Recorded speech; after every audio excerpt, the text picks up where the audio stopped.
E agora nós vamos dar início à nossa escola bíblica dominical, nosso estudo. Enquanto aguardamos, o retorno da normalidade dos cultos presenciais, para retornarmos os nossos módulos, nossos cursos em módulos, nós vamos dar início, quanto sala única, a uma série de estudos a respeito de alguns alertas de Jesus para a igreja. E hoje nós vamos estar estudando especificamente quais foram esses alertas que Jesus deu especificamente para a igreja. Mas para que nós possamos entender, estes alertas, já que Jesus deixou tantos alertas a respeito dos falsos profetas, dos falsos mestres, dos sinais dos tempos, do esfriamento do amor, ele vai falar também especificamente para a sua noiva, quanto corpo de Cristo, para que ela pudesse permanecer, perseverasse, para estar adornada no momento deste encontro tão aguardado por nós. Amém? Eu queria te pedir neste momento que fechasse os seus olhos, acalmasse, seus pensamentos, seu coração, para tudo aquilo que Deus tem para nos ensinar nesta manhã, no nome de Jesus. Senhor nosso Deus, nos encontramos aqui, Deus, reunidos em Teu nome. Coisa boa é estar na Tua casa. Meu Deus, como nos faz falta a comunhão, o momento de estar aqui juntos, entendendo que quem estabeleceu a igreja foi o Senhor. Projeto do Senhor para as nossas vidas. Por isso, meu Deus, nesta manhã nós Te louvamos. Nós estamos com o nosso coração cheios de gratidão pelo cuidado que o Senhor tem dado e dispensado a cada um de nós. Meu Deus, eu quero Te pedir, acalma, Senhor, a nossa mente, acalma o nosso coração. Estamos reunidos aqui para estudar a Tua palavra. Este momento do culto, a escola bíblica dominical, é porque nós queremos aprender mais de Ti. Por isso, Deus, fala conosco, fala o nosso coração, ministra no nosso entendimento, nos dê inteligência para entender aquilo que o Senhor quer nos ensinar nesta manhã. E mais do que tudo isso, Deus, que sejamos capazes de praticar aquilo que o Senhor tem nos ensinado. É o que nós Te pedimos no nome de Jesus e desde já Te agradecemos. Amém.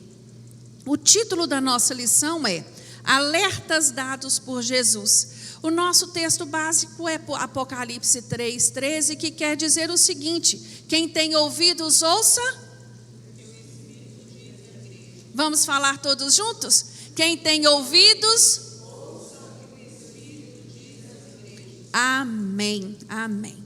Então, para nós melhor compreendermos, quais são estes alertas, é interessante, primeiro, a gente ter uma compreensão da meta da igreja na terra.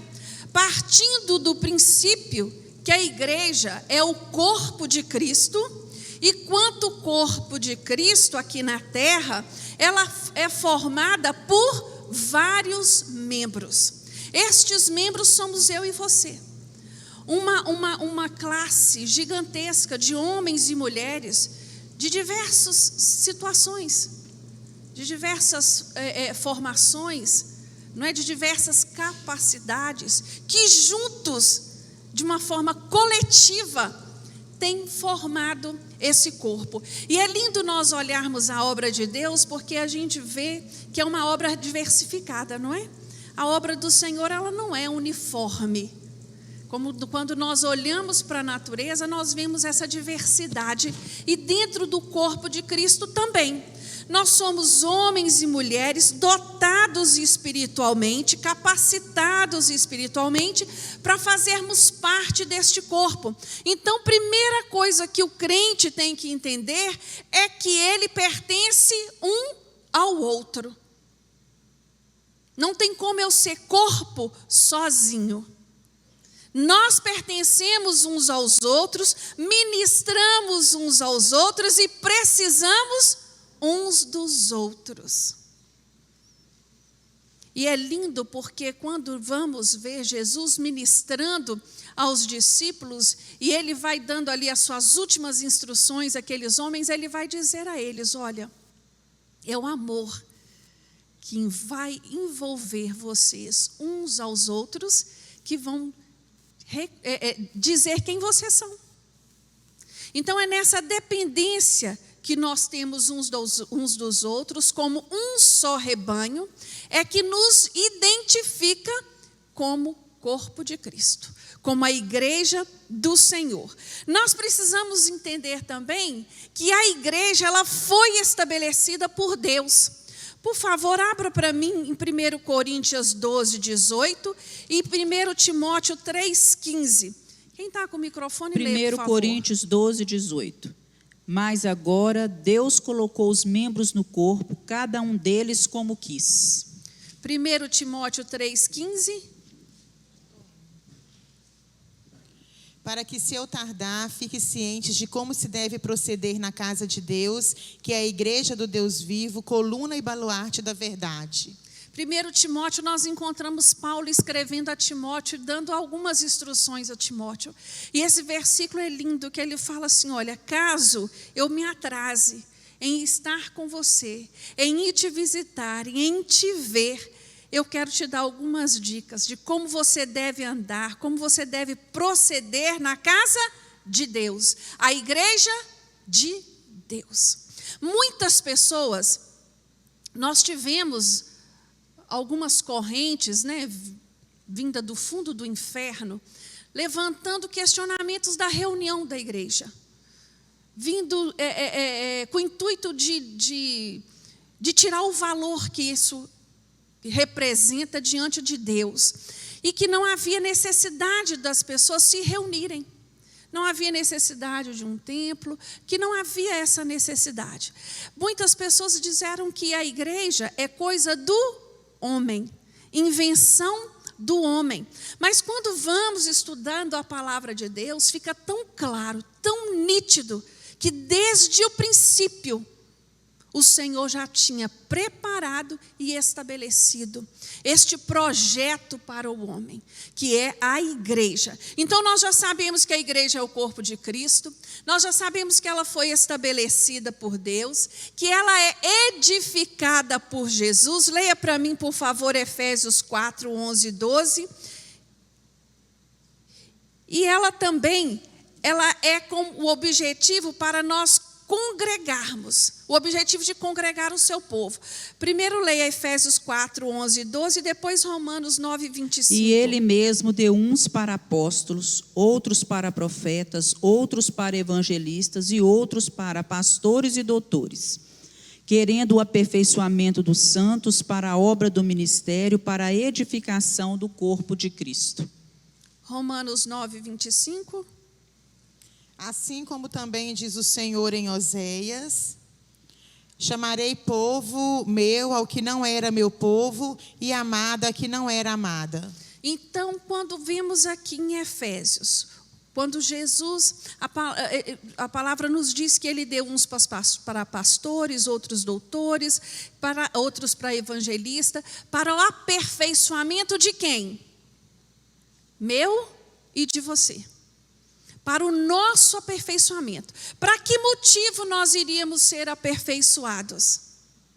Para que nós pudéssemos cumprir a grande comissão de Cristo. Qual é a grande comissão de Jesus para cada um de nós?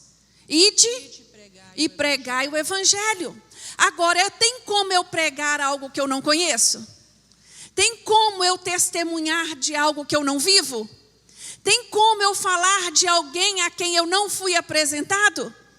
Por isso nós nos reunimos, por isso a necessidade de congregarmos, por isso a necessidade de estarmos juntos em comunhão. E quando vivemos tempos difíceis como esse que nós estamos vivendo agora, é que nós vamos percebendo a importância da igreja, o quanto nos faz falta estarmos juntos, o quanto é sadio para nós pertencermos ao corpo, como é importante este estar junto. E isso, irmãos, você tem que ter muito claro no seu coração. A igreja, ela não é um clube social. A igreja não é um lugar que você vem marcar seu ponto, cumprir com a sua obrigação. A igreja é a casa de Deus, é um lugar marcado. É um tempo que eu tenho marcado para estar com os meus irmãos e com o Senhor. Isso tem que ser especial na vida de cada um de nós. Tem que haver alegria de estar na casa do Senhor. Alegrei-me quando me disseram, vamos à casa do Senhor. Isso tem que ser verdadeiro dentro de nós. Eu não estou falando aqui de estar sorrindo o tempo todo, porque existem momentos de choro. Eu estou falando de gozo interior, de prazer, de realização. Quando eu estou na casa do Senhor, é o lugar que eu estou bem. Mais vale um dia nos átrios do Senhor. É esse entendimento que nós temos que ter. Então, compreendendo, né, o que a igreja significa, o seu objetivo, a sua meta, entendendo que nós vivemos debaixo de uma batalha espiritual, onde todo lugar que se professa o nome do Senhor vai lutar contra uma resistência de potestades malignas. A própria palavra de Deus, ela nos diz isso, né? Que nós teríamos que enfrentar essas resistências do fundo do inferno, que tem o objetivo de parar, de desviar, de inibir, muitas vezes, o crescimento da igreja. E isso é uma verdade. Nós lidamos com isso diariamente, e o cristão, ele não pode estar inocente, acreditando que o problema dele é só esse aqui, é só o coronavírus, que o problema dele é só uma enfermidade, é só um problema financeiro. O problema dele é espiritual. Efésios 6 fala muito bem sobre isso, que a nossa luta, ela não é contra a carne, que ela não é contra sangue, mas sim contra principados, contra potestades do mal. E esse entendimento nós temos que ter, não é? Então, dito isto, eu gostaria de falar da identidade da igreja. Abra para mim Efésios 1, versículos 22 e 23, por favor. E sujeitou todas as coisas a seus pés, e sobre todas as coisas o constituiu como cabeça da igreja, que é o seu corpo, a plenitude daquele que cumpre tudo em todos. Amém. A identidade da igreja. Quando nós falamos em identidade, o que nos vem à mente? Meu documento. Um documento que diz quem eu sou, quando eu nasci, quem é meu pai, quem é minha mãe. Não é isso? Um número que tem lá específico, que é só meu. Mas a identidade de um ser humano, de uma pessoa, é só isso? Não. A identidade, aquilo que nos forma, é algo muito maior. Se alguém chegar para mim e perguntar assim, Jaqueline, quem é você? Eu não vou falar para ela do meu documento. Vou falar de quê? Vou falar da minha formação, né? Seja minha formação profissional, minha formação acadêmica, vou falar da minha vivência, vou falar de onde eu nasci, de onde eu vim. Identidade, nós vamos adquirindo no decorrer da vida. É um aprendizado, é uma bagagem que cada um de nós trazemos conosco. Mas é lindo quando nós olhamos a primeira vez que Jesus pergunta aos seus discípulos: o que estão falando de mim? O que o povo diz quem eu sou? O que o povo diz a respeito de Jesus? Uns falam que você é João Batista. Outros dizem que é Jeremias.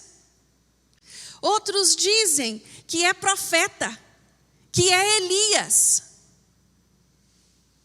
Ninguém sabia a identidade de Jesus. Porque para conhecer a identidade de Jesus era preciso de uma revelação divina. Era necessário que fosse revelado a eles. E quem foi revelado? Nenhuma resposta dada apontou quem Jesus verdadeiramente é. Mas o livro de Mateus, no capítulo 16, nos diz que Pedro fala assim: tu és o Cristo, Filho do Deus Altíssimo. Naquele momento, o Espírito Santo de Deus revela a Pedro quem verdadeiramente Jesus era. Mas foi só esta revelação que aconteceu? Não, existem várias. A Bíblia diz que Deus declarou Jesus ser seu filho por 2 vezes. Ele diz lá em Mateus 3,17, quando Jesus foi batizado, e depois no Monte da Transfiguração: eis o meu filho, este é o meu filho amado. O próprio Deus, as pessoas que estavam perto, ouviram e testemunharam. A Bíblia diz que o próprio Jesus, em João 10,36, testemunhou de si: eu sou o Filho de Deus. Os demônios declararam quem Deus era, quem Jesus era. E isso, o arcanjo Gabriel declara a Maria quem Jesus era. E tantos outros. Os discípulos reconheceram a sua divindade. O centurião que guardava o sepulcro de Jesus. João Batista, não adiantei demais aqui. João Batista declara quem Jesus era. Marta, Marcos, o eunuco, Natanael, o Paulo. Todas essas pessoas tiveram essa revelação de quem Jesus era. E a igreja verdadeira, irmãos, ela tem um líder vivo. Esse líder não está morto. Existem muitas seitas, existem muitas religiões que pregam Jesus como um simples homem, um homem especial, mas que morreu e passou. A base da nossa fé está na ressurreição de Cristo. Nós sabemos que Jesus é o Filho de Deus, o Messias enviado a nós. Amém? Então nós entendemos que a igreja ela tem um objetivo, ela tem uma identidade, e a sua identidade é quem? É Jesus. Nós somos um corpo e estamos ligados, juntos, guiados por uma mesma cabeça, que é Cristo, e sendo irrigados pelo mesmo sangue de Jesus. Este é o corpo de Cristo, que somos nós, quanto igreja. Agora, nós temos que entender o fundamento da igreja. Eu deixei esse versículo para nós sabermos, né, o Deus que nós servimos. Jesus, ele é o alfa, ele é o ômega, ele é o princípio, ele é o fim. Está lá em Apocalipse 22:13, esse versículo. E ele é o testemunho de quem Jesus é para nós, amém? Agora nós vamos falar sobre o fundamento da igreja. No Salmo 13, no Salmo 11, no versículo 3, Davi faz uma pergunta muito interessante. Ele diz assim: ora, destruídos os fundamentos, que poderá fazer justo? Ele levanta ali um questionamento, né, uma analogia do reino físico para descrever uma preocupação espiritual, uma preocupação particular que ele tinha ali naquele momento. Quando nós olhamos, quando falamos de fundamento, nós estamos falando de alicerce. Todo edifício, toda construção, ela precisa estar bem alicerçada para que ela resista. Ela aguente o peso que vai vir sobre ela, sobre as paredes, sobre as pilastras. Este fundamento, ele tem que estar muito bem feito e ele precisa ser avaliado cuidadosamente para que não venha a ter rachaduras, desmoronamentos.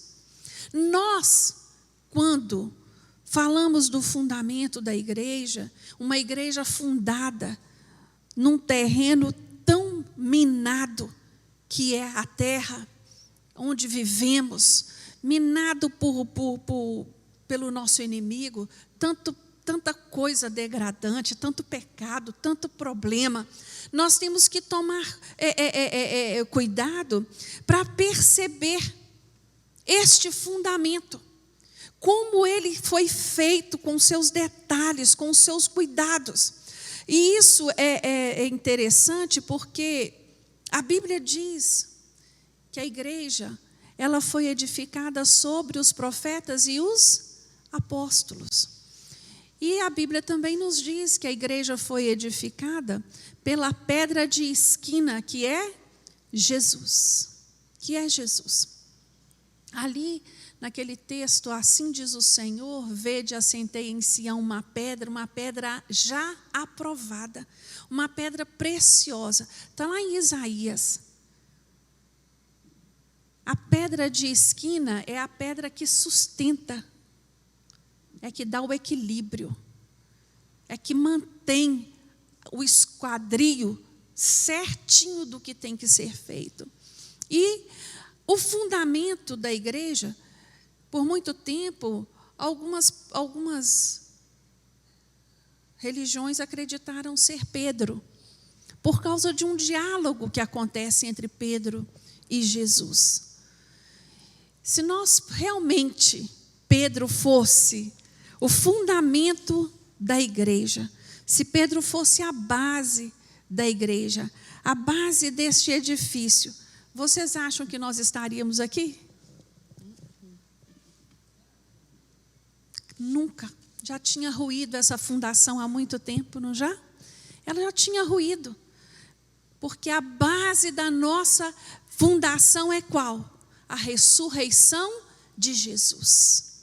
A ressurreição de Jesus. Esta é a nossa fé, é isso que nos move, é isso que nos leva, renova a nossa esperança, porque nós sabemos que morremos com Ele, mas também ressuscitaremos com Ele. E é isso que leva a igreja do Senhor. Se a igreja do Senhor, se a base dela fosse Pedro, malditos seríamos nós, né? Então não há necessidade de nós estarmos discutindo estes princípios, se Pedro é pedra ou é pedrinha, né? O que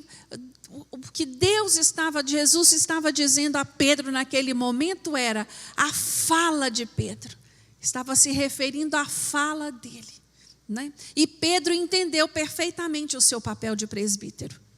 Ele entendeu o seu chamado e buscou cumprir aquilo que Jesus pediu a ele que fizesse. E ele o fez, né? Isaías, quando ele profetiza sobre essa pedra ali no Isaías 28, né? Olha há quantos séculos antes. Há quantos séculos antes? O Salmo 118, versículo 22, 23. Lê para mim, por favor.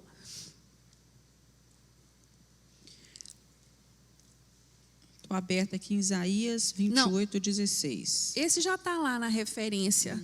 O Salmo 118, 22, 23.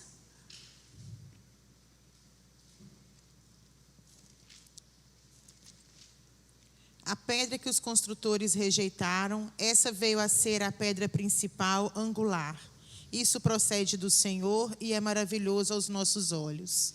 O salmista caracteriza o quê, irmãos? A superioridade do fundamento. A superioridade do fundamento. Mesmo que ela tenha sido rejeitada. Mesmo que ela tenha sido rejeitada.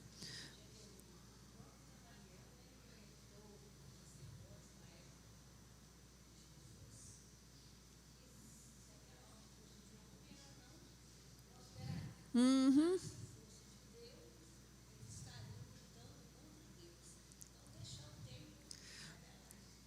Bem lembrada, a Rita está dizendo que quando reuniram-se ali os fariseus, né, para falar o que fazer com Jesus, Gamaliel disse: deixa, se isso for coisa só de homem, isso vai por si só se acabar, mas se for de Deus, virá, né, virá a prova, vai vir a verdade vai vir à tona. E ali estava sendo, profetizado mesmo, porque o que eles fizeram, rejeitaram a pedra, mas ela já era separada e ela foi usada para essa edificação, para firmar esta sustentação. E eu louvo a Deus por isso, porque quando nós começamos a estudar a palavra de Deus, quanta clareza vai trazendo, ao entendimento e nos mostrando a importância, porque às vezes nós confundimos igreja, irmãos, com parede, confundimos igreja com tijolo, e o corpo de Cristo não é isso. O corpo de Cristo somos eu e você, cada um de nós, juntos, cooperando uns pelos outros, trabalhando um a favor do outro, ajudando um ao outro. E nesses dias em que temos andado mais distantes uns dos outros, é que a gente vai percebendo, o quanto o outro faz falta a nós, o quanto o outro é importante para nós, o quanto é necessário. Nós tivemos uns dias aí atrás, a pastora Georgia foi escalando uns aos outros, liga para fulano, liga para Beltrano. Meu Deus, que experiência linda que foi. Experiência linda, edificante, como foi frutífero. E isso é Deus, isso é corpo de Cristo, isso é amor, isso é unidade. Amém? Então, quando nós entendemos este fundamento, fica claro para nós não temos que passar sobre isso, a importância da igreja, isso é fato. Nós não temos dúvidas sobre isso. Mas agora, nós vamos entender por que o Senhor nos alerta quanto à igreja. Nos alerta sobre os ataques que a igreja vai sofrer. Porque ela, desde o início da sua história, se nós olharmos lá para o livro de Atos, no capítulo 2, até os dias de hoje, o que não faltou foi ataque contra a igreja. Ataques de todas as espécies, épocas piores, épocas não tão ruins, mas a igreja ela é marcada por estes ataques e por estas perseguições. E o lindo disso é que cada vez que a igreja sofria uma perseguição mais acentuada, ela crescia mais. Ela crescia mais, ela se fortalecia mais. Você tem dúvida de que a igreja vai sair mais fortalecida depois desse coronavírus? Eu não tenho. Eu creio plenamente que vamos sair muito mais fortalecidos quanto igreja, Porque é isso que acontece toda vez que a igreja é exprimida. E Deus, Ele vai falar sobre isso ao nosso coração para nos prevenir destes ataques, porque eles existem. Eles existem. E não adianta nós acharmos que não, mas ele existe. É tanto que o próprio Jesus vai dizer que as portas do inferno não prevalecerão contra ela. Não prevalecerão. Os ataques acontecem, eles vêm, mas não prevalecem. E para isso, nós precisamos até entender essa expressão, portas do inferno. É uma expressão que significa o quê, irmãos? Influência, características, sintomas analógicos do inferno. Eles entram na igreja? Entram. O mundo tenta entrar na igreja todos os dias? Todos os dias. Hoje, o momento em que nós vivemos hoje, talvez mais do que nunca. Hoje é muito normal, tanta coisa que está aí e que acaba se tornando normal para nós também, enquanto igreja. E nós temos que ter cuidado quanto a isso. Quando nós olhamos as perseguições que sofreram, né, os apóstolos, cada um deles. Estevão martirizado, quando Herodes manda matar Tiago à espada. E ali Paulo e Silas, quantas provações Paulo e Silas passaram, né, os açoites. Paulo, lá em 2 Coríntios, ele descreve o quanto ele sofreu. Nós temos que estar, assim, cuidadosos. Nos dias de hoje, no nosso país, no Brasil especificamente, a perseguição ao evangelho, ela é muito velada, mas ela não é menos eficiente por isso. Ela é velada, mas ela é eficiente.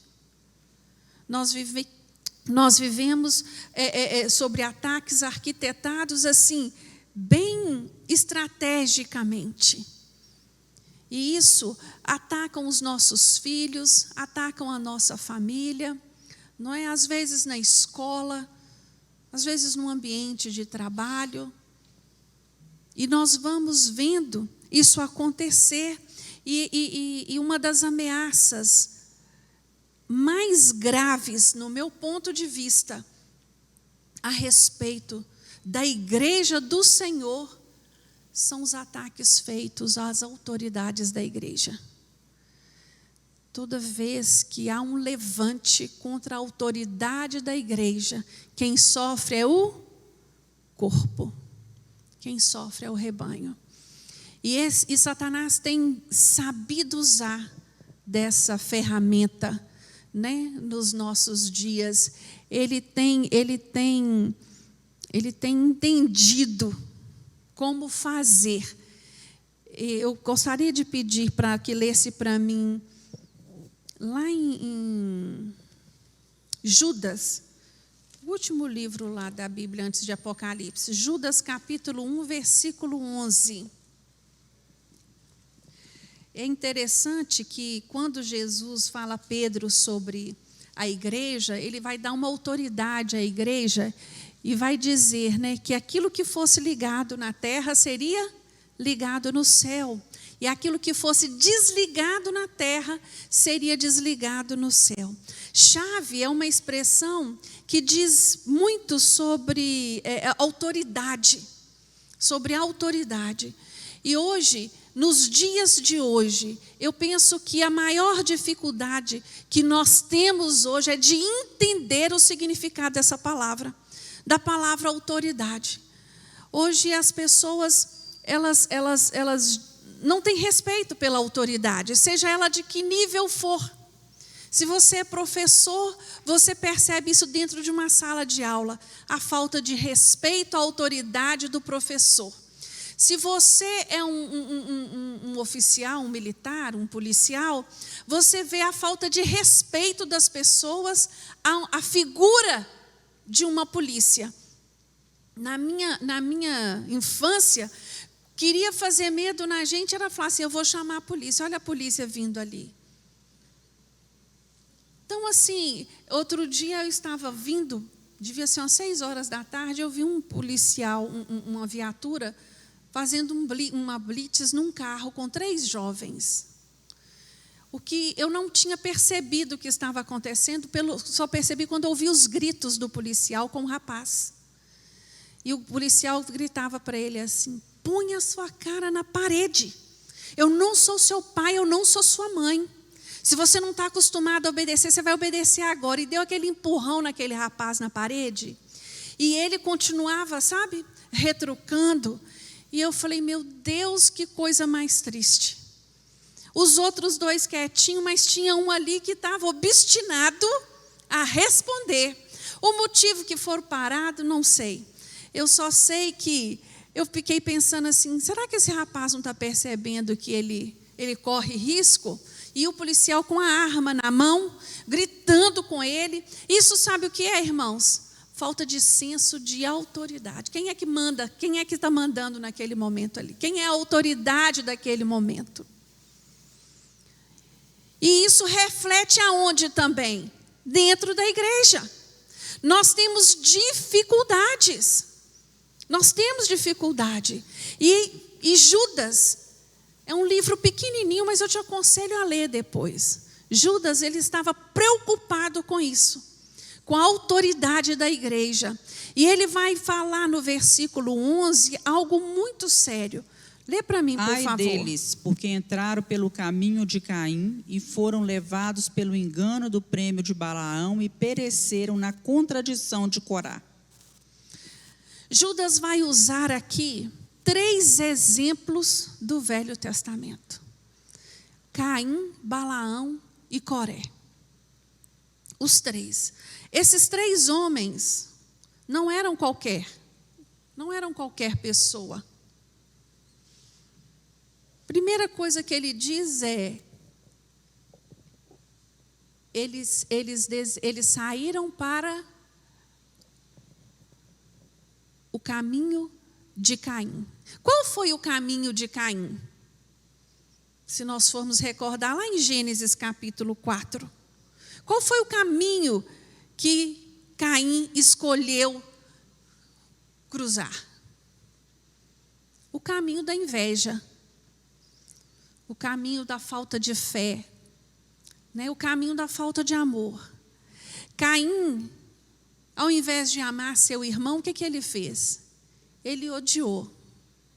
Ao invés de cuidar do seu irmão, ele o matou.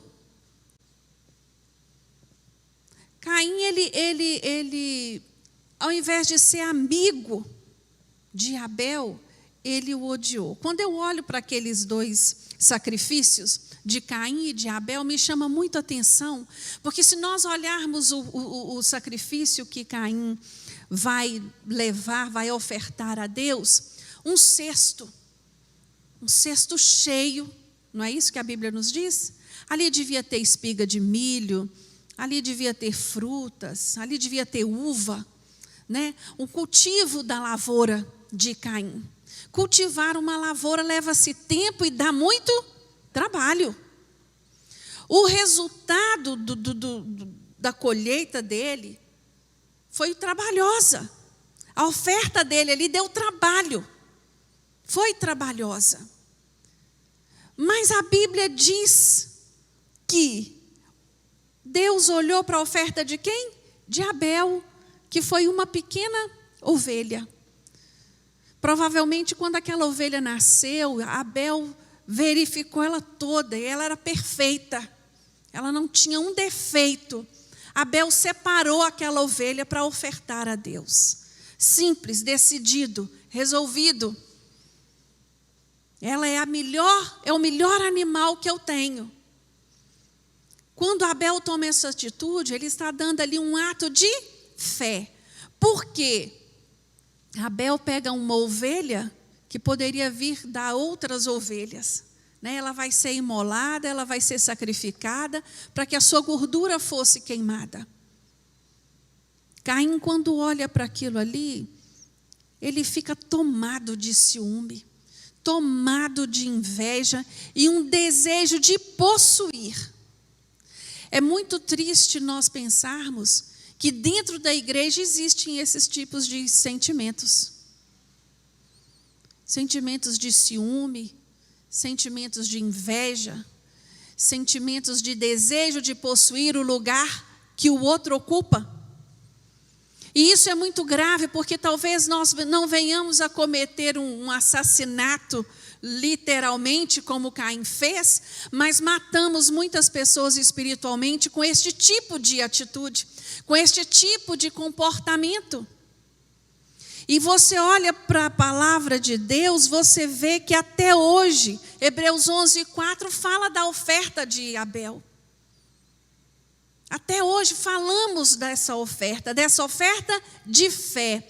Essa atitude de Caim me faz pensar muito a respeito de pessoas que trabalham o tempo todo, né, para a igreja, para a obra, com isso e aquilo, esperando o quê? Um reconhecimento. Não é algo assim, um título, um status. O que ela busca não é servir, mas sim ser reconhecida. Isso é muito grave, nós temos que tomar muito cuidado com quais emoções, com quais motivos somos movidos a servir ao Senhor. Aquilo que tem me movido, aquilo que tem me levado a fazer. Caim e Abel é um exemplo disso para nós. Ele estava ali com a sua oferta, ele estava ali tentando agradar a Deus com tudo que ele fazia e tudo, mas além da dedicação, é necessário uma medida de fé. É necessário uma medida de fé. E foi isso que aconteceu aqui. Este homem, ele foi desligado de Deus. Caim foi desligado de Deus por uma atitude mesquinha, por uma atitude de falta de amor pelo seu irmão. O autor Judas vai falar sobre Balaão. Quem conhece a história de Balaão? A história de Balaão está lá no livro de Números. Ele era um profeta. Ele era um profeta. E ele recebeu propina para profetizar engano. E Deus não permitiu. E ali foi havendo uma perda de tempo, foi havendo um comprometimento, né, de tudo que estava para acontecer. Eu fico olhando para a história de Balaão, irmãos, e eu fico pensando, Balaão era um homem só. E ele conseguiu corromper tantos ali do povo de Israel, prejudicar tantos. Quantos assuntos desse tipo a gente não conhece? Um só, uma laranja podre só é o suficiente para estragar um balaio. Nós temos que ter cuidado a quem nós emprestamos o nosso ouvido, a quem nós passamos o nosso tempo do nosso lado quanto igreja. Não é porque ele diz professar a mesma fé que nós, que ele esteja realmente, verdadeiramente ligado à videira. Pela palavra, pela conversa, pelas práticas, já dizem o que ele é. Mas nós ficamos nos enganando, nos deixando levar por amizades que não valem a pena. Eu não sei se vocês se lembram quando nós estudamos Timóteo, Paulo dizendo a Timóteo, a esses enganadores você nem abre a porta. Irmãos, é tempo de se posicionar. É tempo de posicionar. É de saber identificar aquilo que vale a pena para a minha vida. Aquilo que me edifique e aquilo que não. Que tipo de conversa que convém e o tipo de conversa que não convém. Corá, ele era um homem. Balaão, ele era um profeta. Considerado um homem de Deus. Mas as suas atitudes diziam o contrário. A palavra de Deus nos fala lá também em Corá, lá em Números 16, a contradição de Corá. Corá, ele era um levita, um líder nato. Ele tinha grandes responsabilidades quanto levita. Ele que organizava tudo do templo. Ele que manuseava tudo no templo. Mas ele não era sacerdote. Ele era um levita. E a palavra de Deus nos fala que ele se rebelou contra a sua autoridade, que era Moisés. Ele se rebelou contra o homem de Deus. E na sua rebeldia, ele conquistou 2 aliados influentes, Datã e Abirã. E ali eles começaram a questionar a autoridade de Moisés.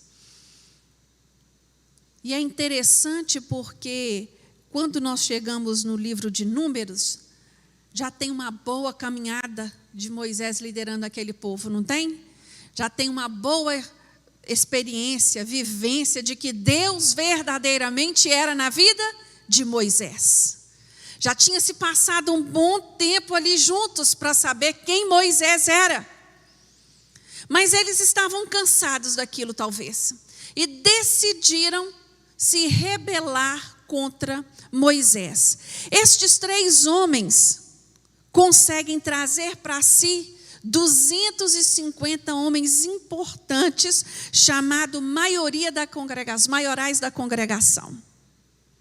Então aqui nós não temos só 3, nós temos 253. E é chegado a Moisés essa história. É dito a Moisés o que estava acontecendo. E Moisés, ele vai orar a Deus. Ele busca primeiro Corá e pede a ele que se arrependa do seu mal feito. Que ele se volte atrás. Que ele se arrependa daquela situação. E a Bíblia nos diz que ele se posiciona em frente à sua barraca com os seus, com a sua família ali. E Moisés, tipo assim, né? Quem é você para falar comigo? E Moisés vai orar. Moisés vai orar, e a oração de Moisés, ela é muito interessante. Eu gostaria de abrir aqui para a gente ler junto no livro de Números. Ele vai...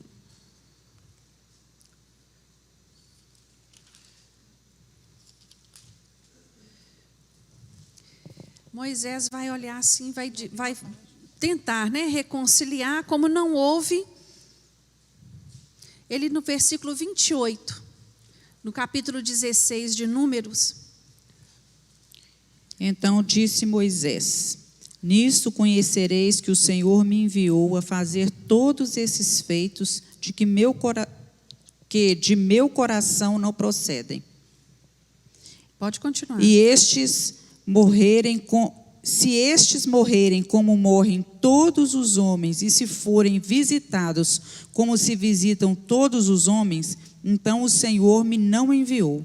Mas se o Senhor criar alguma coisa nova, e a terra abrir a sua boca, e os tragar com tudo que é seu, e vivos descerem ao sepulcro, então conhecereis que esses homens irritaram o Senhor. E aconteceu que, acabando ele de falar todas essas palavras, a terra que estava debaixo dele se fendeu. A terra abriu a sua boca e os tragou com as suas casas, como também a todos os homens que pertenciam a Corá e a toda a sua fazenda. E eles e tudo que era seu desceram vivos ao seu sepulcro, e a terra os cobriu, e pereceram do meio da congregação. Irmãos, só até aí, obrigada. Pensa neste quadro. Pensa nisso. A fala de Moisés era qual? Eu desligo, então, estas pessoas da comunhão. Hoje, quando nós olhamos, e se você continuar estudando, lendo este capítulo, mais à frente, você vai ver que a comunidade lá, o grupo, alguns do grupo foram contra.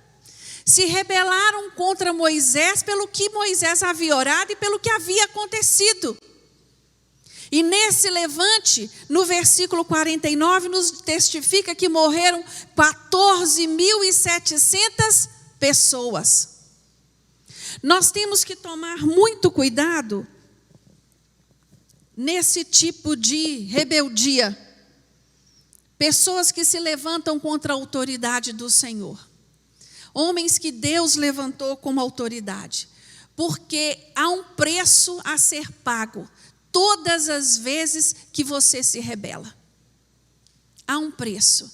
E esse preço não é barato. E você não precisa se rebelar muito, não. Você precisa só apoiar quem rebelou. Isso é muito sério. Isso traz para nós um chamado mesmo de alerta. Um chamado de alerta. Quando eu olho para a vida de Corá, você vê um homem ali o quê? Conceituado, um homem instruído, um homem inteligente, um homem que possuía responsabilidades. Não era qualquer pessoa, mas que decidiu não respeitar os diferentes níveis de autoridade.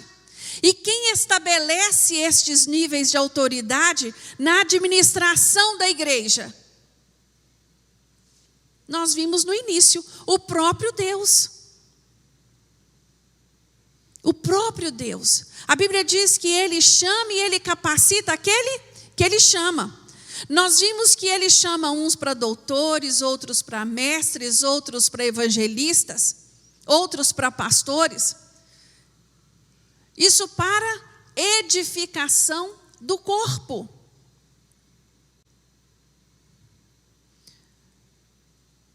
Estes alertas que o Senhor nos traz nesta manhã a respeito da sua igreja, ele tem que nos chamar a atenção para que nós possamos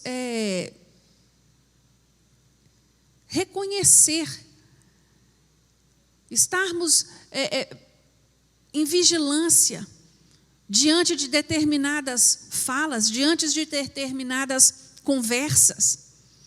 Hoje nós estamos vivendo um momento no nosso país, politicamente falando, muito confuso, muito triste, com tantos problemas mais graves, mas o problema político tem se sobressaído. E eu ouvi uma fala esses dias de um líder judeu a respeito do Brasil, e ele disse uma coisa muito interessante. Não importa o que está sendo feito, o papel é interceder pelo líder. O papel é esse, o nosso papel é esse, é interceder pelo nosso líder. E a Bíblia, ela é muito clara sobre as autoridades. A Bíblia diz que Deus é aquele que levanta e é aquele que abate. Neste momento em que nós vivemos, nós temos que tomar muito cuidado com a nossa fala a respeito do nosso país. Nós temos que abençoar a nossa nação, nós temos que profetizar sobre a nossa nação, nós temos que abençoar as nossas autoridades, mesmo que eu não me simpatize, mesmo que talvez eu nem concorde. Mas eu tenho que orar, e eu tenho que clamar, e eu tenho que pedir a Deus a intervenção do Senhor sobre esta liderança.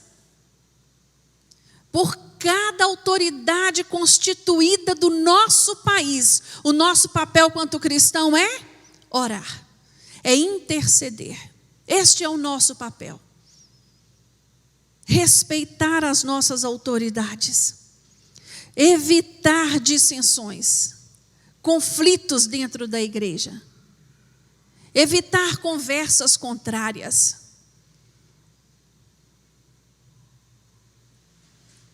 Eu aprendi muito cedo na minha caminhada cristã. Todas as vezes que alguém vinha até mim para reclamar da minha liderança comigo, eu dizia: procure conversa com ele, converse com ela. Não é comigo que você tem que conversar. Eu não posso fazer nada a esse respeito. Porque isso é coisa séria. Isso é coisa séria. Tem alguma coisa para reclamar? Procure a pessoa pessoalmente. Conversa pessoalmente. Resolve as coisas pessoalmente. Não fica falando por trás. Não fica disseminando comentários maledicentes. Vem e fala. Eu fiquei chateado com isso, eu fiquei chateado com aquilo, eu não gostei disso, eu não gostei daquilo. Eu falo que aqui na nossa igreja, não posso falar de outras, porque eu não congrego em outras, eu congrego aqui. Nós temos um canal de diálogo muito bom, aberto, acessível. E isso para mim é de uma importância sem fim, porque nós temos um líder aberto a escutar, a ouvir, né? Nós temos esse canal. Os irmãos desta igreja, eles têm essa liberdade de poder procurar, de poder conversar, de poder se explicar. Sabe, irmãos, que o Senhor continue sustentando vocês. para que nenhum de nós nunca venhamos a ser desligados do Senhor por rebelião, por levante, né? Por ações contrárias àquilo que o Senhor tem, porque a igreja ela é do Senhor. A igreja não é do homem. A igreja é de Deus. E é por ela que ele morreu na cruz. Vamos ficar de pé? A igreja é edificada na rocha que é Cristo Jesus, aquele que veio ao mundo, aquele que se sacrificou por nós e ressuscitou. Esse é o nosso alicerce. É nessa pedra angular que estamos alicerçados. Ele é o motivo da nossa alegria, ele é o motivo de estarmos aqui. Louvado seja o Senhor, que ele tem levantado lideranças sadias. E nós somos gratos a Deus por tudo que ele tem feito no nosso meio, amém? Eu quero te pedir para fechar os seus olhos agora e apresentar a sua igreja ao Senhor, apresentar a sua liderança ao Senhor, apresentar os líderes do nosso país diante do Senhor. Nós vamos fazer uma oração específica neste momento, agradecendo a Deus pelo entendimento que o Senhor tem nos dado quanto igreja do Senhor. Deus, graças te damos, Senhor, pelo teu cuidado para com nossas vidas. Obrigada, Pai, pela tua palavra nesta manhã, por esta alerta, Senhor. Estamos aqui porque dependemos e confiamos no Senhor. O Senhor é o Deus Todo-Poderoso, o Criador de todas as coisas. Tudo o que acontece nesse mundo está, Senhor, patente aos teus olhos. Deus, eu coloco diante do Senhor nesta hora a autoridade da tua igreja estabelecida nessa terra. Todos os pastores, todos aqueles, Senhor, chamados pelo Senhor. Nós sabemos que quem chama é o Senhor. Oh, Deus, muito obrigada, Senhor. Cuida deste rebanho, Senhor. Estamos aqui porque dependemos do Senhor. E o Senhor estabeleceu os pastores nessa igreja porque é um rebanho que necessita ser alimentados por ela. E aqui nós temos, Senhor, comido bebido desta água viva. Temos andado por passos verdejantes, porque assim o Senhor determinou, Senhor. E graças a Deus que essa igreja tem cumprido a tua palavra. Tua palavra que é falada, é velada, Senhor, é entendida, é explicada.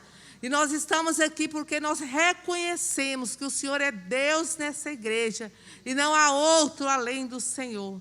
Deus, nós colocamos a nação, o Brasil, diante do Senhor nesta hora. Oh, Deus, vai de encontro ao nosso presidente. Deus, dá sensibilidade ao ouvido daquele homem para ouvir a tua voz. Deus, cuida desse país, Senhor. É um país maravilhoso, é um povo rico, uma terra fértil. Mas o povo tem destruído aquilo que o Senhor colocou para que aqui vivêssemos e vivêssemos bem. Deus, abençoa, Senhor, os nossos governantes. Abençoa os nossos prefeitos. Deus, que possa haver, Senhor, um consenso nesse momento. Briga-se tanto, Senhor, por política, Senhor, esquece do problema que nós estamos enfrentando, essa pandemia. Oh, Deus, abre os olhos, Senhor, espirituais. Abre os olhos do teu povo, Senhor. É tempo de orar, é tempo de clamar, é tempo de converter dos seus maus caminhos para que o Senhor venha sarar a nação, o Brasil e todas as outras nações. Eu vejo, Senhor, o cuidado do Senhor para com as nossas vidas, o mover do Senhor sobre esse mundo. O Senhor está dizendo, eu sou Deus, eu que sou no controle, eu criei tudo isso, mas bastou apenas um vírus para que você reconhecesse que eu sou Deus. E o povo tem se reconhecido sim, Senhor. E eu creio que nós vamos sair disso muito mais crentes, muito mais dependentes do Senhor, voltados para a tua presença, reconhecendo que o Senhor é Deus em nossas vidas e que nós não somos nada. Estamos aqui porque o Senhor cuidou pela tua misericórdia. E é assim que nós vamos caminhar até a tua volta, Senhor, que eu creio que está muito em breve.